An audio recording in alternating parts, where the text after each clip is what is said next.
Bakit ko nga ba pinili ang online business? Simple lang, because I wanted freedom.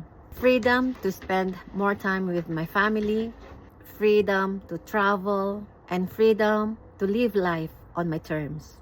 Hindi ko na kailangang may stress sa traffic, especially here in Alberta, kapag winter time. At hindi na rin ako ma-stress na mawalan ng oras para sa aking pamilya at para sa aking sarili.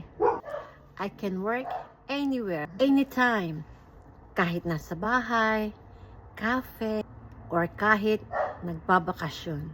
Isa pa, online business gives me unlimited potential. Sa regular job, fix ang income.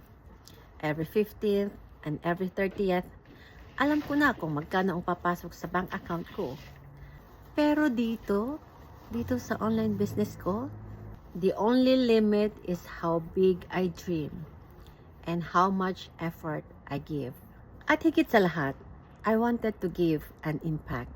Through this business, I can help people, inspire others, and build something na hindi lang para sa akin, but also for my loved ones and future generations.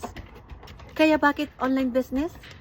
Because it's not just about income. It's about purpose, freedom, and fulfillment.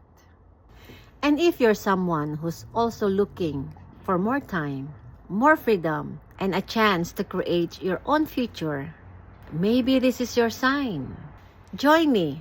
Let's learn together. And let's build a life we don't need a vacation from. Your journey can start today.